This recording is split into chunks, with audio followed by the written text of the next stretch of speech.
रात के सन्नाटे में जब पूरा शहर सो जाता था, तब मेरी दुनिया जागती थी। चाबी के छल्ले से निकली हर खनकती हुई आवाज, दरवाजे की हर धीमी आहट मेरे दिल की धड़कनें बढ़ा देती थी। मैं 25 साल का राहुल अपनी 45 साल की खाला स्नेहा के साथ इस घर में रहता था। खालू विदेश में थे और उनकी गैर मौजूदगी में हर रात मैं स्नेहा खाला को सर्विस देता था। ये सर्विस सिर्फ एक शब्द नहीं था, ये मेरी पहचान बन चुकी थी। एक ऐसी पहचान जिसमें प्यार था, दर्द था और एक ऐसा रहस्य था जो अगर खुल जाता तो सब कुछ तबाह हो जाता। 5 रातें, लगातार 5 रातें, और हर रात एक नई कहानी कहती थी, एक नया एहसास जगाती थी। नमस्ते दोस्तों, आपका स्वागत है हमारे चैनल पर। आज हम आपके लिए लेकर आए हैं एक ऐसी कहानी जो प्यार, त्याग और रिश्तों की उलझी हुई डोर पर आधारित है। इस कहानी को पूरी तरह महसूस करने के लिए हेडफोन का इस्तेमाल जरूर करें और हाँ, हमारे चैनल को सब्सक्राइब करना ना भूलें ताकि आप ऐसी और दिल छू लेने वाली कहानियां सुनते रहें। दिल्ली की सर्द शामें थीं जब मैं, राहुल, अपने माँ बाप को खोने के बाद अपनी खाला स्नेहा के घर आया था। मेरे पिता स्नेहा खाला के इकलौते भाई थे। मैं अकेला पड़ गया था और स्नेहा खाला ने मुझे सहारा दिया था। उनका घर, जो पहले मुझे एक नया ठिकाना लग रहा था, धीरे धीरे मेरा अपना लगने लगा। खालू वीरेंद्र अंकल एक बड़े बिजनेसमैन थे। उनका ज्यादातर वक्त विदेश में ही गुजरता था। जब मैं आया था तब भी वे विदेश में ही थे और उनका अगला दौरा 1 साल बाद ही था। मुझे याद है, पहली बार जब मैंने स्नेहा खाला को देखा था तो उनकी आंखों में एक अजीब सी उदासी थी। एक ऐसी उदासी जो उनके चेहरे की खूबसूरती को छुपा नहीं पाती थी, बल्कि उसे और गहरा कर देती थी। वे 45 साल की थीं, लेकिन उनकी शालीनता, उनकी अदाएं किसी भी युवा लड़की को मात दे सकती थीं। उनकी काली आंखों में अक्सर एक गहरा सूनापन तैरता रहता था, जिसे मैं पहली बार में ही भांप गया था। शुरुआत में हमारा रिश्ता एक आम खाला भतीजे का था। मैं उनके छोटे मोटे काम कर देता था, कभी सब्जियां ले आता, कभी बिजली का बिल भर देता। स्नेहा खाला मेरे लिए खाना बनाती, मेरा ख्याल रखती। लेकिन जैसे जैसे दिन गुजरते गए, खालू की अनुपस्थिति और खाला की चुप्पी मुझे बेचैन करने लगी। वे घंटों बालकनी में बैठी रहतीं, दूर आसमान को देखती रहतीं, जैसे किसी अनजाने तारे में अपना जवाब तलाश रही हों। एक दिन जब मैं रात को पढ़ने बैठा था और खाला छत पर थीं, अचानक तेज बारिश शुरू हो गई। मैं भागकर ऊपर गया, देखा तो खाला भीग रही थीं और उनके चेहरे पर आंसुओं और बारिश के पानी का अजीब सा मिश्रण था। मैंने उन्हें आवाज दी, खाला, आप भीग रही हैं, चलिए अंदर। उन्होंने पलट कर देखा, उनकी आंखों में एक ऐसा दर्द था जो मुझे पहली बार दिखा। उन्होंने बस इतना कहा, कोई नहीं है राहुल, कोई नहीं है जो मेरे आंसुओं को पोंछे। उस दिन के बाद मेरे दिल में उनके लिए कुछ बदल गया। मैं धीरे धीरे उनके करीब आने लगा। हम रात के खाने के बाद घंटों बातें करने लगे। वो मुझे अपनी जिंदगी के बारे में बताती, खालू के बिजनेस के बारे में, उनकी हमेशा की गैर मौजूदगी के बारे में। उनकी आवाज में एक अजीब सी कसक होती थी जब वे कहती थीं, राहुल, तुम्हें पता है वीरेंद्र जी का बिजनेस ही उनका पहला प्यार है। मैं तो बस उनके घर की देखभाल करने वाली एक नौकरानी से ज्यादा कुछ नहीं। मैं उनकी बात सुनता रहता और मुझे लगता कि उनका दिल टूट चुका है। मेरा मन करता कि मैं उन्हें गले लगा लूं और कहूं कि मैं हमेशा उनके साथ हूं, लेकिन मैं हिचकिचाता था। एक रात जब खाला बहुत परेशान थीं, खालू का फोन नहीं लग रहा था। वे रोने लगीं। मैंने उन्हें पानी दिया, उनके पास बैठा और पहली बार मैंने उनका हाथ थामा। उनका हाथ ठंडा था, लेकिन जब मेरे हाथ ने उनके हाथ को घेरा तो मुझे लगा जैसे कोई गर्म लहर उनके शरीर में दौड़ गई हो। उन्होंने मुझे देखा, उनकी आंखों में पहले आंसू थे, फिर एक अजीब सी चमक आई, जैसे उन्होंने बरसों बाद किसी अपने को पाया हो। उस रात हमने देर रात तक बात की। उन्होंने बताया कि कैसे उन्हें अकेलापन खाए जा रहा है, कैसे उन्हें लगता है कि उनकी जिंदगी बस एक इंतजार है, एक ऐसा इंतजार जिसका कोई अंत नहीं। मैंने उन्हें सुना, बिना किसी राय के, बिना किसी जजमेंट के, बस सुनता रहा। और उस रात मुझे लगा कि मैं उन्हें सर्विस दे रहा था, एक ऐसी सर्विस जो किसी और ने उन्हें कभी नहीं दी थी, सुनने की, समझने की और महसूस करने की। अगले कुछ हफ्तों में हमारी नज़दीकियां बढ़ती चली गईं। मैं उनके लिए छोटे छोटे सरप्राइज प्लान करने लगा। कभी उनकी पसंदीदा गजरे लाकर देता, कभी उनकी पसंदीदा बिरयानी बना देता जो मैंने इंटरनेट से सीखी थी। उनकी आंखों में चमक लौट आई थी, वे हंसने लगी थीं, खुलकर बातें करने लगी थीं। मुझे उनके साथ वक्त बिताना अच्छा लगता था। उनके मुस्कुराते चेहरे को देखकर मुझे सुकून मिलता था।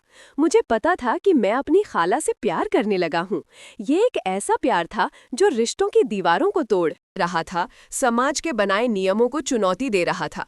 मुझे खुद पर शर्म आती थी, लेकिन मैं चाहकर भी अपने दिल को रोक नहीं पाता था। उनकी हर सांस, उनकी हर मुस्कान मुझे अपनी ओर खींच रही थी। और फिर आया वो समय जब खालू ने वापसी की तारीख बताई। 1 महीने बाद। ये खबर मेरे लिए किसी वज्रपात से कम नहीं थी, और ये खबर खाला के लिए भी एक अजीब सी बेचैनी लेकर आई। उन्होंने मुझसे बात करनी कम कर दी। उनकी पुरानी उदासी लौट आई थी। मुझे लगा कि मैं उन्हें खो रहा हूँ। मैं ये बर्दाश्त नहीं कर सकता था। उन्हीं दिनों की 5 रातें थीं जब मैंने उन्हें सर्विस दी थी, एक ऐसी सर्विस जो हमारे रिश्ते की गहराई को बयां करती थी। पहली रात, खाला बालकनी में बैठी थीं। चांदनी उनके चेहरे पर पड़ रही थी। मैं उनके पास गया। खाला, क्या हुआ? मैंने पूछा। कुछ नहीं राहुल, बस पुरानी बातें याद आ रही हैं। क्या मैं जान सकता हूँ? उन्होंने गहरी सांस ली। जब मैं शादी करके इस घर में आई थी तो मैंने भी सपने देखे थे। एक ऐसा घर जहां मैं अपने पति के साथ हंसूंगी, बोलूंगी, बच्चे होंगे।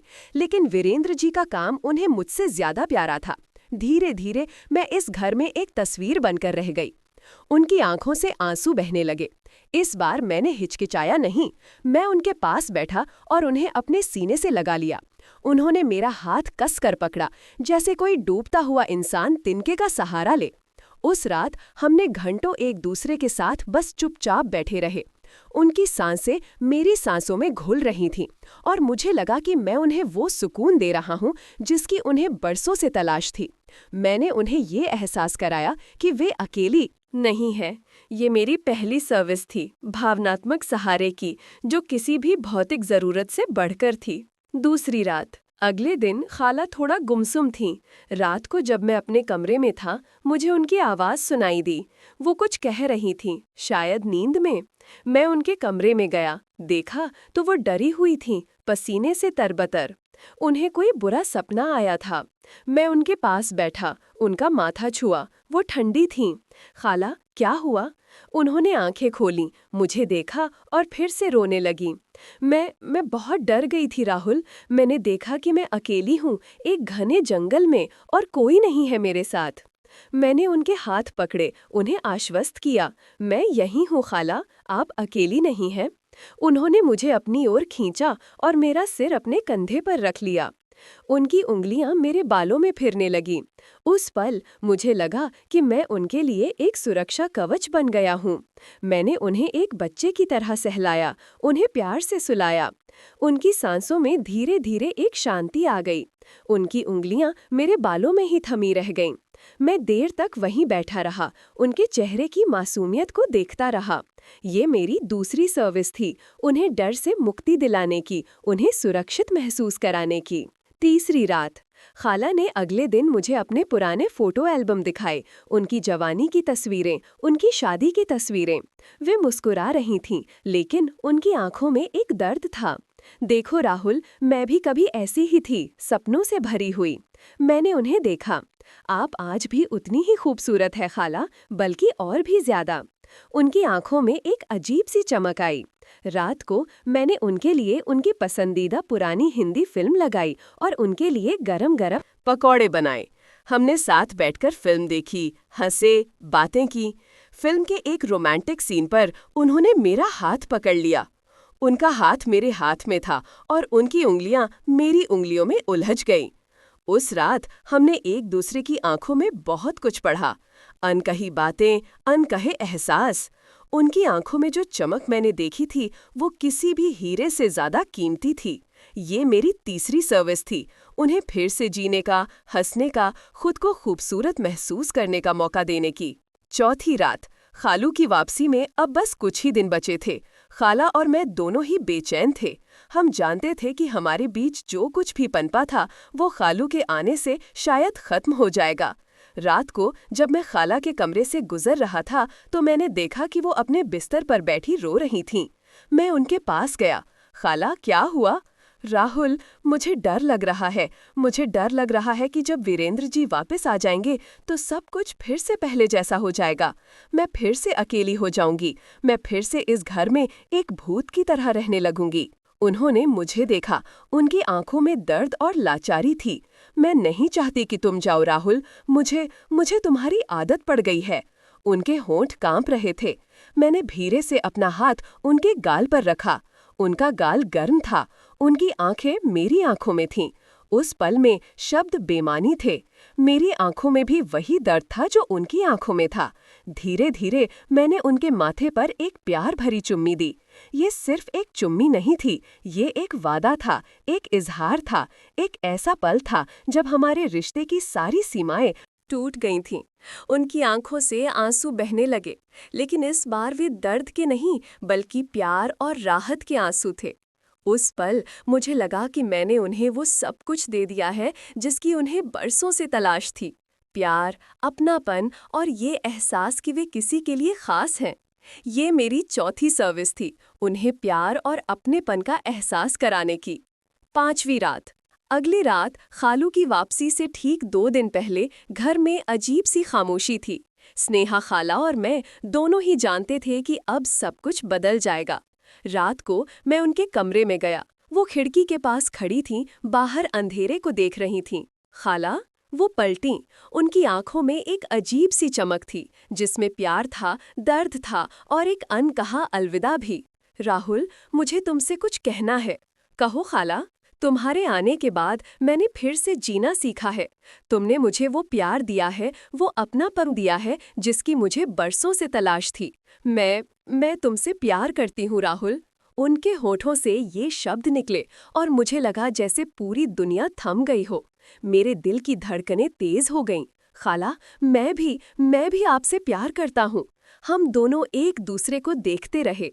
उस पल में कोई डर नहीं था, कोई शर्म नहीं थी, सिर्फ प्यार था। उन्होंने धीरे से अपना हाथ बढ़ाया और मेरा हाथ थाम लिया। हम दोनों बालकनी में गए और रात के अंधेरे में एक दूसरे की आंखों में देखते रहे। उस रात हमने एक दूसरे को वो भावनात्मक सर्विस दी जिसकी हमें सबसे ज्यादा जरूरत थी। अपने प्यार को स्वीकार करने की, उसे महसूस करने की, भले ही वो कुछ पलों के लिए ही क्यों ना हो। हमने एक दूसरे को ये एहसास कराया कि हमारे दिल एक दूसरे के लिए धड़कते हैं और ये प्यार सच्चा है, पवित्र है, भले ही दुनिया इसे ना समझे। ये हमारी 5वीं और आखिरी सर्विस थी अपने प्यार को स्वीकार करने की। अगले दिन मैंने घर छोड़ दिया, खालू के आने से पहले ही। मैं जानता था कि मैं स्नेहा खाला के साथ नहीं रह सकता था। ये समाज, ये दुनिया हमारे रिश्ते को कभी स्वीकार नहीं करती। मैं नहीं चाहता था कि मेरी वजह से खाला की इज्जत पर कोई आँच आए। मैंने उनके लिए एक नोट छोड़ा था। उसमें बस इतना लिखा था, मैं हमेशा आपको प्यार करता रहूंगा खाला, आप हमेशा मेरे दिल में रहेंगी, खुश रहना। मैंने शहर छोड़ दिया, एक नई जगह, एक नई जिंदगी शुरू करने के लिए। आज भी जब मैं रातों को अकेला होता हूँ तो मुझे स्नेहा खाला की याद आती है। उनकी हंसी, उनकी उदासी, उनकी आंखों की चमक। मुझे पता है कि मैंने सही फैसला लिया था, लेकिन मेरा दिल आज भी उनके लिए धड़कता है। वो 45 साल की थीं, मैं 25 का था और हमारे बीच एक ऐसा प्यार पनपा था जिसे दुनिया ने कभी नहीं देखा था।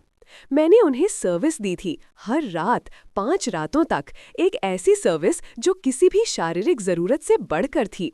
ये दिल को छू लेने वाली भावनात्मक सर्विस थी जिसने उन्हें फिर से जीना सिखाया था। और इस सर्विस के बदले उन्होंने मुझे सिखाया कि प्यार की कोई उम्र नहीं होती, कोई सीमा नहीं होती, बस उसे महसूस करने की हिम्मत होनी चाहिए। दोस्तों, ये कहानी थी राहुल और स्नेहा की, एक ऐसे रिश्ते की जो समाज की नज़रों में भले ही गलत था, लेकिन उनके दिलों में सच्चा और पवित्र था। क्या आपको लगता है कि राहुल ने सही फैसला लिया या उन्हें अपने प्यार के लिए लड़ना चाहिए था? अपनी राय हमें कमेंट बॉक्स में ज़रूर बताएं। इस कहानी को लाइक करें, शेयर करें और हमारे चैनल को सब्सक्राइब करना ना भूलें, ताकि हम आपके लिए ऐसी और भी दिल छू लेने वाली कहानियां लाते रहें। आपका प्यार और समर्थन ही हमारी प्रेरणा है। मिलते हैं अगली कहानी में।